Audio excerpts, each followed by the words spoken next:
Yes sir. तो कोई issue नहीं। एक ट्रायंगल है मेरे पास ABC। हमने कहा कि हमने किसी भी एक साइड को पकड़ा, मान लो BC के पैरेलल हमने एक लाइन को ड्रॉ कर दिया ऐसा। तो जाहिर सी बात है BC के पैरेलल ये लाइन है, तो वो BC को इंटरसेक्ट कर नहीं सकता, बाकी दोनों साइड्स को वो इंटरसेक्ट कर रहा है। तो मान लो ये पॉइंट है D और ये एक पॉइंट है E, ठीक है। ऐसे टू डिस्टिंक्ट पॉइंट्स पर वो दोनों साइड्स को इंटरसेक्ट कर रहा है। अब ये कह रहा है आखिरी में देखो, then the other two sides are divided in the same ratio. तो अदर टू साइड्स कौन कौन से थे, AB और AC, ये सेम रेशियो में डिवाइड होगा। यानी कि ये कह रहा है कि AD by BD is equal to AE by EC। ये ऐसा कह रहा है कि एक ट्रायंगल ABC है, BC के पैरेलल एक लाइन बना दिया, उसने AB और AC को D एंड E पर इंटरसेक्ट किया रेस्पेक्टिवली। अब AD बाई BD जो होगा वही AE बाई EC भी होगा, ये हमारे को कह रहा है। तो जो गिवन है पहले उसको लिख लेते हैं। Given in triangle ABC DE जो है that is parallel to BC। ये हमें क्वेश्चन ने आगे से बता रखा है। रिक्वायर्ड टू प्रूफ क्या है उसको भी देख लेते हैं। रिक्वायर्ड टू प्रूव है कि AD by BD is equal to AE by EC।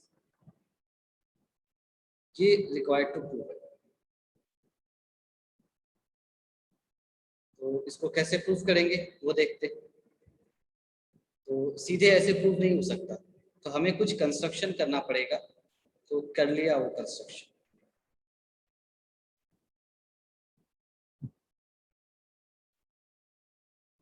Construction क्या है, सबसे पहले ज्वाइन DC एंड BE। पहले तो DC और BE को ज्वाइन कर लो, तो कोई बात नहीं, कर लेते हैं। ऐसे हमने इनको ज्वाइन कर लिया, ये हुई पहली बात। फिर क्या करना है कि ड्रॉ DE है ना, तो क्या मान सकते हैं, DM मान लो। Draw DM perpendicular to AC and, और यहां से मान लो EN परपेंडिकुलर टू AB। तो हमने पॉइंट D से AC पर एक परपेंडिकुलर ड्रॉप किया, इसका नाम है M। और E से दूसरा परपेंडिकुलर ड्रॉप किया इधर AB पर ऐसे, इसका नाम दिया हमने N।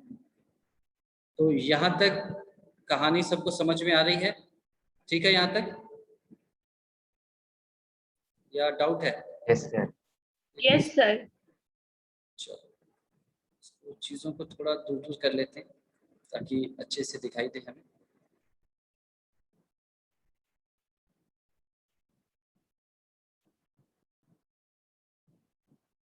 इसका नाम था D, इसका नाम था E, ठीक है। तो ये कंस्ट्रक्शन हमने कर लिया। हमें क्या करना है, AD by BD is equal to AE by EC, ये प्रूफ करना है। ये आपको ध्यान रहना चाहिए, ठीक है। शुरू हो गए हम, प्रूफ में आ गए।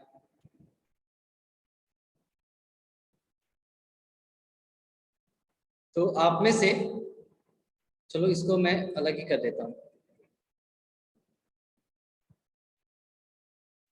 ऊपर में जो ट्रायंगल था ना छोटा वाला ADE, उसको यहाँ पर बना देते हैं। ये है A, ये है D, ये है E, और हमने क्या किया था, D से एक परपेंडिकुलर ड्रॉप किया था ऐसे, इसका नाम दिया था हमने M मेरे ख्याल से, और E से दूसरा परपेंडिकुलर ड्रॉप किया था इधर, इसका नाम दिया था M, ठीक है। यही है। तो ये थोड़ा कॉम्प्लिकेटेड जैसा दिख रहा था, तो हमने ADE को हटा के अलग कर दिया इसको एनालाइज करने के लिए। तो आप में से कोई मुझे बताओ कि एरिया ऑफ ट्रायंगल एडी क्या लिख सकते हैं? Area of triangle half base into height, तो यहाँ पर क्या हो जाएगा ये? इसको half into D E, half into, नहीं डी के चक्कर में मत पड़ो sir AD AD area of triangle, एक मिनट एडी इंटू डीएम। देखो हमने ये कंस्ट्रक्शन क्यों किया, परपेंडिकुलर क्यों ड्रॉप किया? एरिया जब निकालते हैं तो परपेंडिकुलर किस पर ड्रॉप होता है? बेस पर, तभी तो हम कहते हैं half into base into height.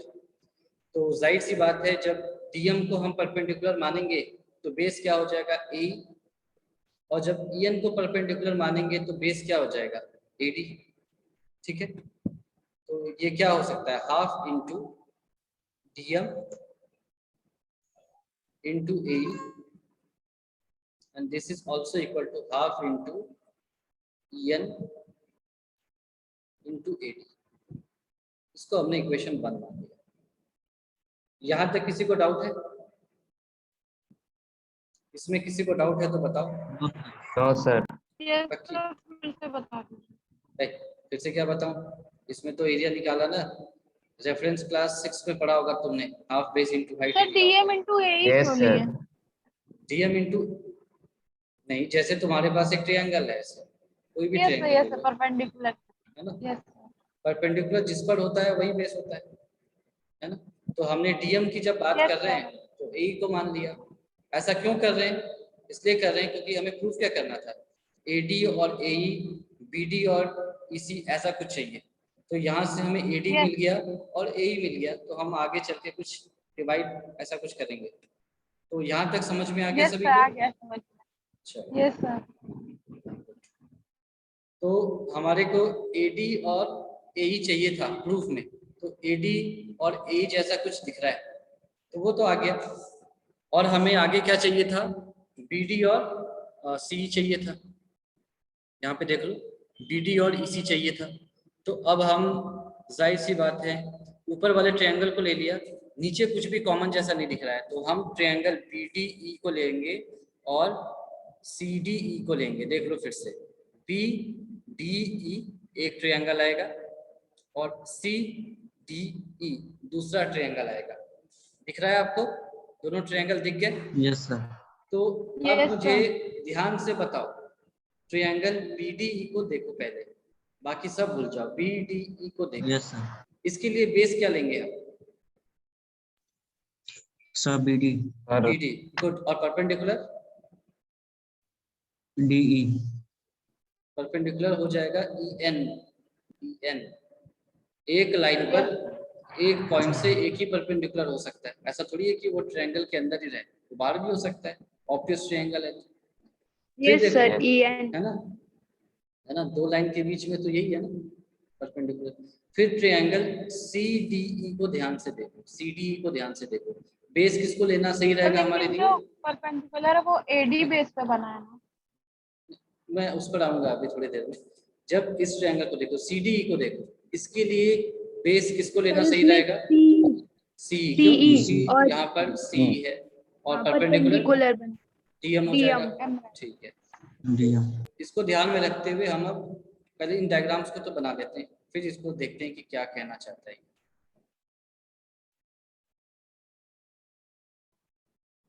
ये हो गया मेरा पहला वाला ट्रायंगल, परपेंडिकुलर की भी बात नहीं कर रहे, इसको हमने डी मान लिया, इसको हमने मान लिया ई और इसको हमने मान लिया है बी। दूसरा ट्रायंगल ऐसे आ रहा है, डी सेम था दोनों में, ये हो जाएगा डी ई, इधर है कहीं सी और ये आपका सी डी हो जाएगा। ई को थोड़ा सा साइड करते हैं, इधर भी डी को थोड़ा साइड में करते हैं, ये डी यहाँ लिखा और इस ई को यहाँ लिखा। ठीक है, अब मुझे इन दोनों, पहले इस वाले ट्रायंगल को कंसीडर करते हैं, इस वाले को। मुझे इसका एरिया निकालना था और मुझे बेस क्या चाहिए था? बीडी। तो परपेंडिकुलर किस पर होना चाहिए? अगर मेरा बीडी बेस है तो परपेंडिकुलर किस पर होना चाहिए था, कौन से साइड पर, इन तीनों BD साइड पर। पर, बीडी पर। बीडी पर। किस पॉइंट से परपेंडिकुलर होना चाहिए था, किस पॉइंट से बीडी पर परपेंडिकुलर होना चाहिए था? बी से ही बीडी पर परपेंडिकुलर डी हो से। सकता है क्या? नो सर, सर ई से। ई से होगा ऑब्वियसली। तो ई से परपेंडिकुलर ट्रायंगल के अंदर ही रहे, ऐसा जरूरी थोड़ी है। ये एक सर पॉइंट बाहर से भी आपको मैं एक लाइन दे दूं और एक पॉइंट दे दूं, इस पॉइंट से इसी लाइन पर कितने परपेंडिकुलर ड्रॉ कर सकते हो?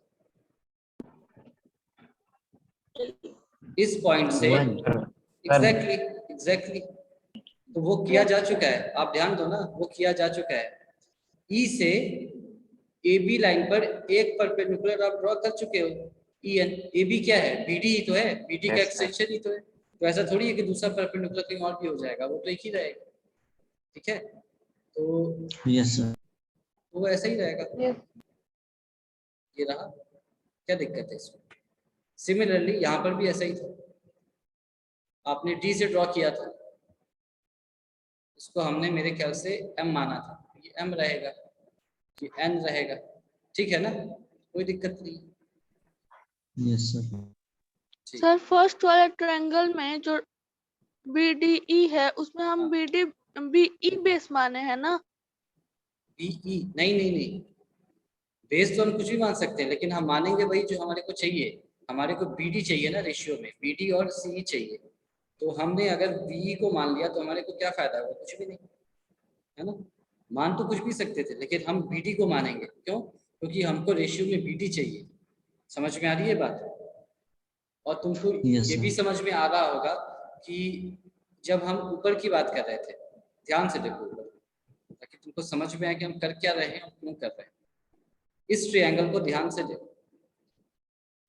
ट्रायंगल जब ADE का एरिया निकालोगे, AD को बेस मान करके, फिर से सुनो, ADE का एरिया निकालेंगे हम जब AD को बेस मान करके, तो परपेंडिकुलर क्या है? Any. एनी या EN परपेंडिकुलर है। ठीक है, जब BDE को का एरिया निकालेंगे BD को बेस मान करके, तब परपेंडिकुलर क्या है? EN। M। सेम रहेगा, EN दिखाई दे रहा है। Yes sir. यानी कि अगर मैं इन दोनों ट्रायंगल के एरिया का रेशियो निकालूं तो क्या मिलेगा मुझे? AD बाई BD मिल जाएगा, क्योंकि EN हाफ EN तो कैंसिल हो जाएगा ऊपर Yes. नीचे से। यस तो सर। मुझे AD बाई BD मिल गया। दूसरी तरफ देखो, Yes, sir. ADE का एरिया निकालना है AE को बेस मान करके, तो परपेंडिकुलर DM हो जाएगा। परपेंडिकुलर DM होगा Yes. ना। ठीक है, फिर सर। जब CDE का एरिया निकालना है, क्या हुआ? नहीं समझ में आ रहा है। Yes sir. सर वो वाला नहीं समझ में आया जो आपने बोला कि AD का अगर चलो, बोलेंगे तो क्या होगा। ठीक है, चलो ठीक है। मैं इसको ऐसा करता हूँ, इस क्वेश्चन को भी यही छोड़ता हूँ, तुमको फिर से समझाता हूँ कि क्या है। इसको मैं इरेज कर दूंगा अभी, है ना। तो इसीलिए ध्यान से देखो क्या कहा जा रहा है। ये इतना गंदा सा बना है। Shit.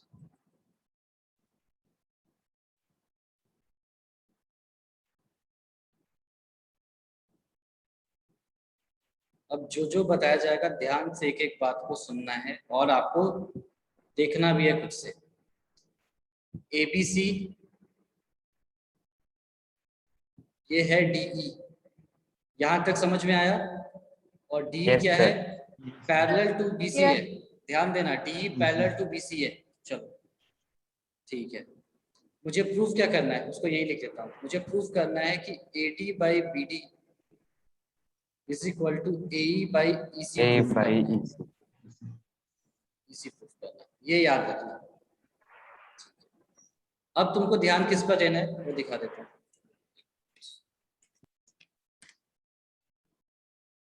अब AE और EC को बिल्कुल भूल जाओ, उधर ध्यान ही मत दो। ध्यान किधर दो? इधर। मैंने E से एक परपेंडिकुलर ड्रॉप किया लाइन AB पर, ऐसे, इसका नाम रखा N। दिखा? Yes, अब Yes, sir. sir. मैं तुमसे कहता हूँ area of triangle ADE by area of triangle, इसको ज्वाइन कर लेता हूँ,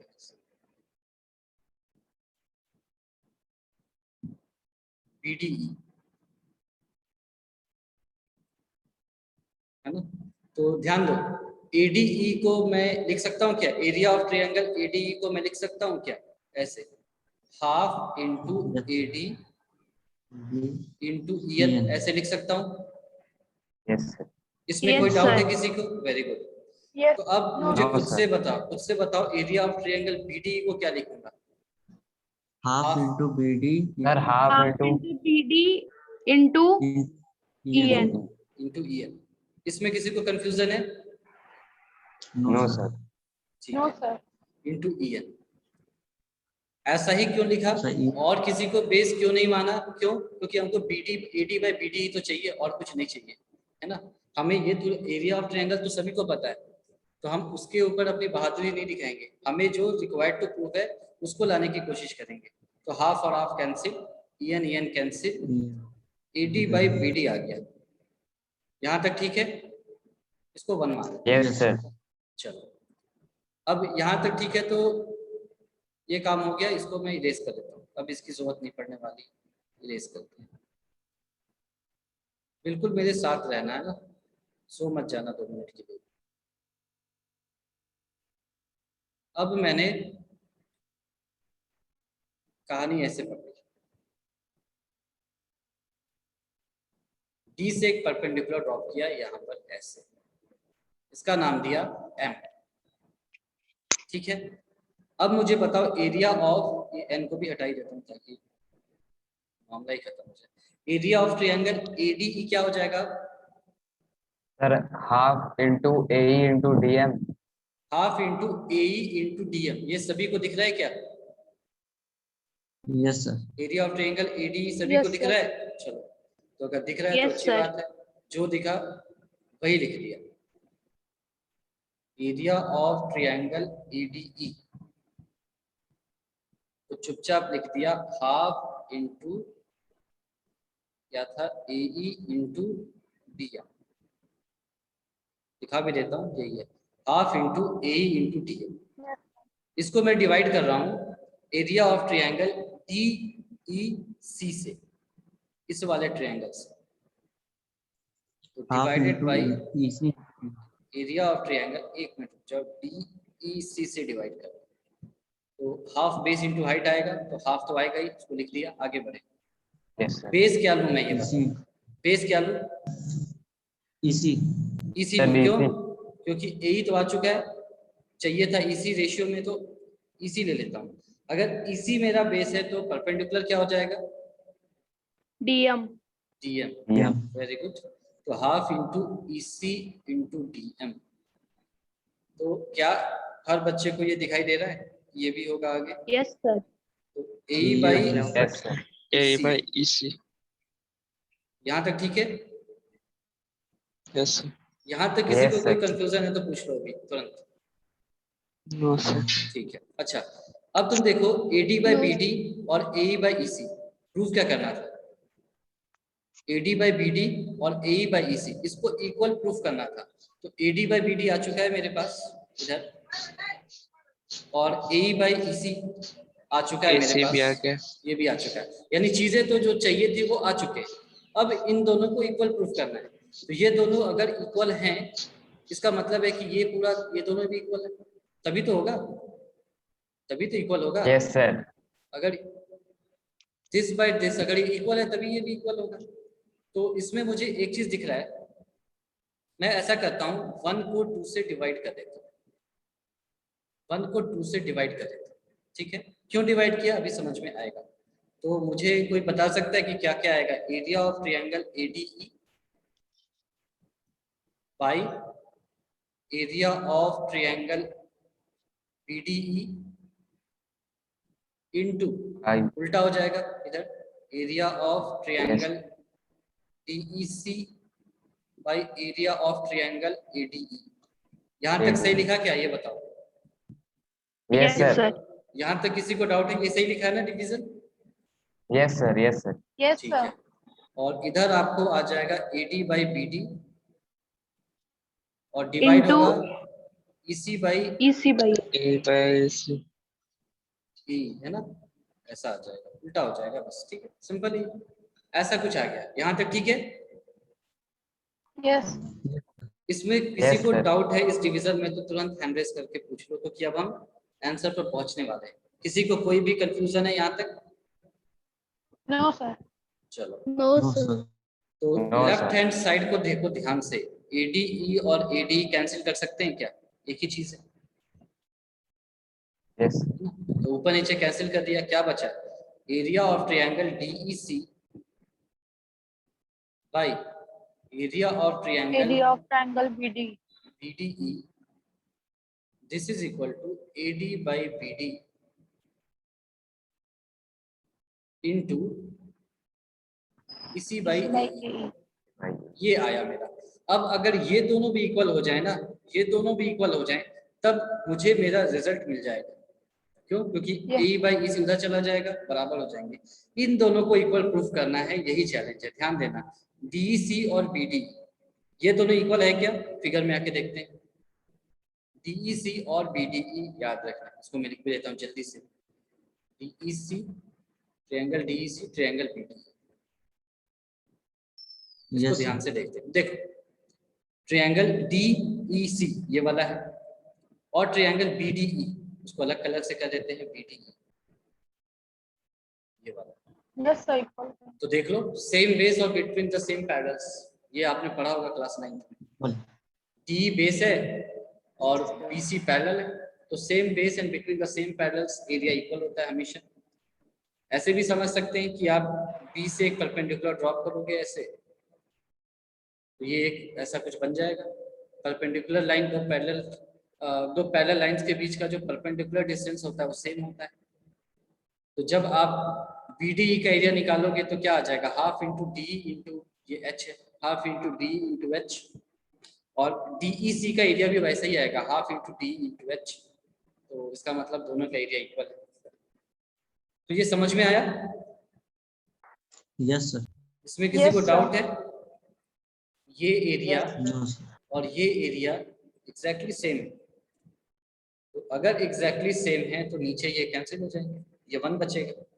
तो क्या आ गया यहाँ से? AD by BD equal to AE by EC, ये आ गया प्रूफ, यही प्रूफ करना था। तो ये समझ में आया? Hence proof, Yes, sir. ठीक है, हेंस प्रूफ। तो इसको इरेज करने की भी जरूरत नहीं, क्योंकि हमने एक तरह से पूरा काम कर ही लिया। तो इसमें कहीं भी किसी को कोई कंफ्यूजन है तो तुरंत पूछ लो, क्योंकि मैं मान सकता हूँ कि इसमें कंफ्यूजन हो सकता है।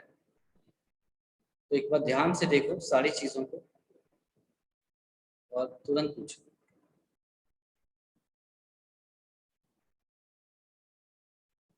ये सिंपल है, कुछ भी ऐसा नई चीज हमने नहीं लिखी है, पर यही है कि बहुत सारी चीजें लिख दी हैं, तो यही एक रीजन हो सकता है डाउट का, और तो कोई रीजन नहीं होगा। तो मैं 5 सेकंड वेट करता हूँ, जल्दी से मुझे बता दो किसी को भी डाउट है तो। हमारे पास एक बार छोटे में एक्सप्लेन कर दीजिए ठीक है, शॉर्ट में। जो प्रूफ मैं एक्सप्लेन कर दूंगा, ये जो प्रूफ है स्टेप बाय स्टेप, इसमें रिजल्ट क्या आया उसके बारे में मत सोचो, वो मैं अभी बताऊंगा। जो स्टेप्स हैं वो सबको समझ में आ गया क्या, जो जो किया गया? यस हाँ सर। आ गया। कोई भी ऐसा स्टेप तो नहीं है ना जो तुमको समझ नहीं आया या खुद से नहीं कर सकते, एग्जाम में आया तो? हालांकि एग्जाम में ये नहीं आएगा, रिजल्ट आएगा ऑब्वियसली, लेकिन आपको प्रूव करना आना चाहिए, ठीक है। अब ये मतलब क्या है, हमने ये पढ़ा क्यों, वो बता देता हूँ, वो आपको 2 मिनट में क्लियर हो जाएगा। ये कह क्या रहा है, ये देखो, ये कह रहा है कि भाई मेरे पास एक ट्रायंगल है ABC, हमने किसी भी एक साइड के पैरेलल एक लाइन ड्रॉ कर दिया ऐसे, ये हो गया D, ये हो गया E। तो मैं कह रहा हूं कि AD बाई BD जो है ना, that will be equal to AE by EC, ये ऐसा कह रहा है। ये समझ में आया अभी तक? ये हमेशा होगा। सर तो इसका मतलब कि अगर मैं एक नया ट्रायंगल बनाऊं ऐसे, फिर से यही एक ट्रायंगल बनाता हूं,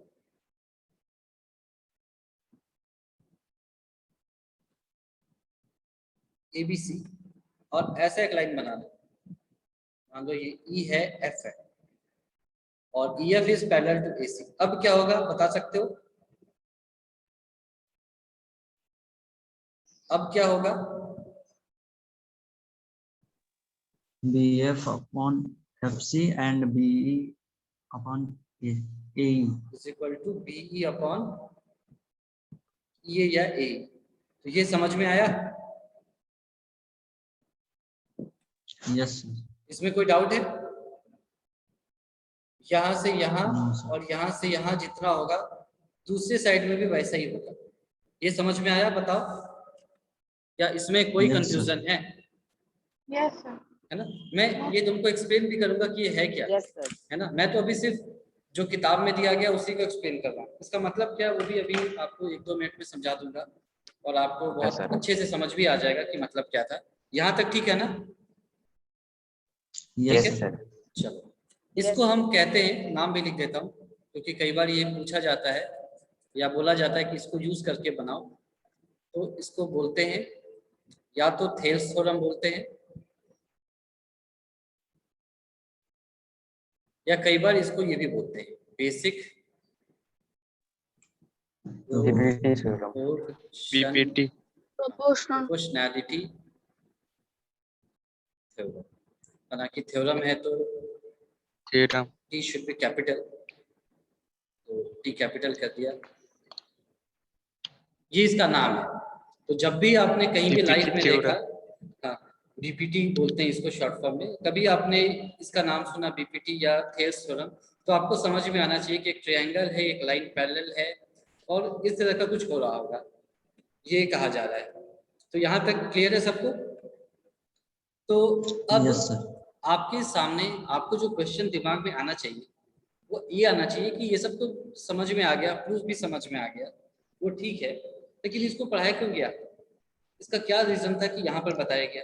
बातें तो बहुत सारी चीजें होती हैं, सब कुछ सही होता है, और ऐसा थोड़ी नहीं कि सब कुछ को यहाँ पे बता दिया गया। हम तो सिमिलैरिटी पढ़ रहे थे, इसका क्या रिलेशन है? अभी तक आपको दिखा नहीं होगा क्या रिलेशन है। अभी आपकी जब आंखें खुलेंगी 2 मिनट में तो आप खुश हो जाएंगे और आपको लगेगा ये तो बहुत बड़ी बात कह रही है अंकल ने, अंकल ने। तो यहाँ से अभी तक अपन ने पढ़ा कि AB by BD is equal to AE by EC होता है। ठीक है, यहाँ तक AE by EC या CE कुछ भी ठीक है। चलो, अब मैं दोनों तरफ अगर +1 कर दूं, +1 कर दूं दोनों तरफ, तो आपको बुरा थोड़ी लगेगा? कर सकता हूं ना? Yes sir. ठीक है, दोनों तरफ +1 कर दिए तो इधर क्या हो जाएगा? AB plus BD by BD, या ऐसे नहीं करते, पहले इसको उल्टा कर लेते हैं ताकि ज्यादा आसान रिजल्ट है। पहले इसको उल्टा कर लेते हैं। अगर ऐसा उल्टा है, कर दीजिए नहीं तो बुरा लग जाएगा। हाँ उसको बुरा लग सकता है, इसको ऐसे भी लिख सकते थे BD by AB this will be equal to CE by AE। ये भी तो सही है ना? जब AB by BD ये सही है तो दोनों को उल्टा कर दिया। अगर 5 इज इक्वल टू 5 है तो 1/5 इज इक्वल टू भी 1/5 होगा। अब हमने दोनों तरफ 1 ऐड कर दिया।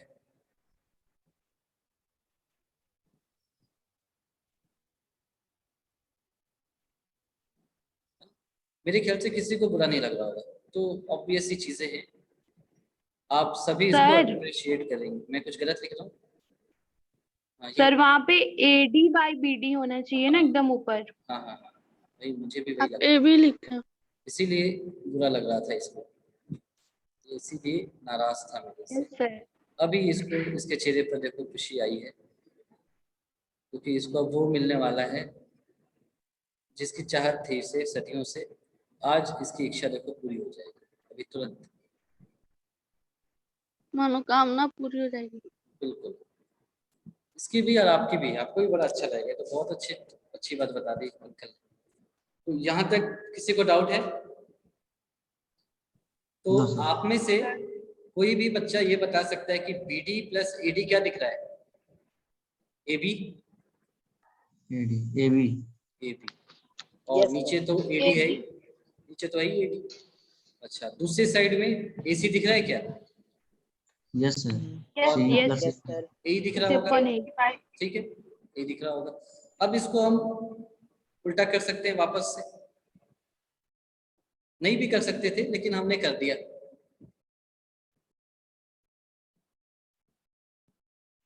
हमने कर दिया ये सब। सर उल्टा क्यों करते हैं? अभी बताते हैं, अभी तुम्हें दिखेगा, अभी तक तुम्हें कुछ भी नहीं दिख रहा होगा, अचानक से दिखने लगेगा सब। नहीं सर। ध्यान से सुनना, अभी जो बताया जा रहा है उसको ध्यान से सुनना। सर दूसरा वाला उल्टा नहीं करेंगे? इसको नहीं किया क्या? देखो मेरी भी दिमाग में वो सर उल्टा चलने नहीं लगा। हुआ दूसरा वाला। मैं ज्यादा खुश हो गया था इसीलिए शायद मैंने नहीं किया, ये भी ऐसा हो गया, वरना मैथमेटिकली गलत है। सर फिर बुरा मान जाता वो। बहुत ज्यादा वो बुरा मान जाता है, कहानी ही पलट जाती है। यहाँ तक ठीक था, यहाँ तक ठीक था। Yes yes sir. अब जो रिलेशन आया Yes, वो sir. शायद आपको लग रहा होगा कि ये तो हमने किया है, इसमें कौन सी बड़ी चीज है, +1 उल्टा सीधा करते गए, +1 किया, हमें कैसे पता कि कब उल्टा करेंगे, कब सीधा करेंगे, कब 1 करेंगे, कब -1 करेंगे, हमें कैसे पता है क्या कर रहे हैं? ये जो रिजल्ट आया है क्या है, अभी आपको दिखाई क्या है। एक चीज बताओ, अभी इसको छोड़ दो, इसको ध्यान मत दो, अभी एक समय के लिए भूल जाओ। मेरे पास एक ट्रायंगल था ABC, जैसे ही मैंने DE को BC के पैरेलल किया, क्या आपको दिख रहा है कि ये वाला एंगल इसके बराबर हो चुका है? Corresponding angles yes sir Yes. corresponding. Yes, दिखा? sir. क्या आपको Yes, ये भी sir. दिखा कि ये वाला एंगल भी इसके बराबर हो चुका है? E is equal to C. Yes yes sir. Corresponding angles. तो क्या आप में से कुछ बच्चे ये भी कह सकते हैं कि ये सब जो है, मैं अब बिल्कुल निडर होकर के बात करूंगा और इसको दो अलग अलग ट्रायंगल्स में निकाल लूंगा।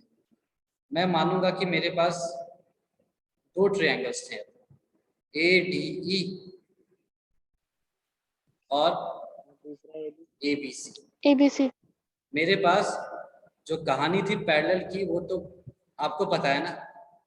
मान लो अभी जो क्लास में आ रहा है, अभी उठ करके उसको थोड़ी ना पता है, उसको तो ये दिखा कि एंगल A कॉमन है, एंगल D जो है वो एंगल B के बराबर है, और एंगल जो E है वो एंगल C के बराबर है। C के उसको ये बराबर। दिखाई देगा। तो आपको उसको क्या दिखाई देगा एंगल साइड एंगल। कि हमारे पास दो ट्रायंगल्स हैं जिनके करेस्पॉन्डिंग एंगल्स इक्वल हैं। ये बात समझ में आ गई? yes sir हमारे पास दो Yes, sir, ये ट्रायंगल्स हैं समझ में जिनके एंगल्स इक्वल हैं। यहाँ तक ठीक है? हमने Yes, sir. Yes sir. शुरू में क्या पढ़ा था? ध्यान दो, हमने शुरू में क्या पढ़ा था कि दो पॉलीगॉन सिमिलर कब होते हैं? जब दोनों के, पहली चीज दोनों के corresponding corresponding angle angles same होता है। इक्वल होने चाहिए, दूसरे दोनों के करेस्पॉन्डिंग साइड्स प्रोपोर्शनल होने चाहिए। यही पढ़ा था सेम ना? प्रोपोर्शनल होने चाहिए। yes अब sir. हम ट्रायंगल्स के बारे में क्या देख रहे हैं कि हमारे पास दो ट्रायंगल है जिनके दोनों एंगल्स इक्वल है, और हमको रिजल्ट अपने आप मिल चुका है। क्या है देखो, AD by AB yes sir. Is equal to AC by या AE by AC, यही है ना? इसका मतलब Yes, है sir. कि ट्रायंगल अगर है, दो ट्रायंगल के अगर करेस्पॉन्डिंग एंगल्स इक्वल हैं तो उनके साइड्स अपने आप प्रोपोर्शनल होते हैं। ये प्रूफ करने की जरूरत नहीं है। समझ में आ गई बात? ट्रायंगल के केस में अगर आपने Yes, कोई sir. एक चीज प्रूफ कर दी तो दूसरा अपने आप सत्य हो जाता है। कि अगर आपके पास दो ट्रायंगल्स हैं जिनके एंगल्स इक्वल हैं तो साइड्स अपने आप प्रोपोर्शनल होंगे, आपको प्रूफ करने की जरूरत नहीं है। यानी अगर आपने सिर्फ इतना प्रूफ कर दिया कि दो ट्रायंगल्स के एंगल्स इक्वल हैं तो सीधे लिख सकते हैं कि दोनों ट्रायंगल्स सिमिलर हैं। ये बात समझ में आ गई?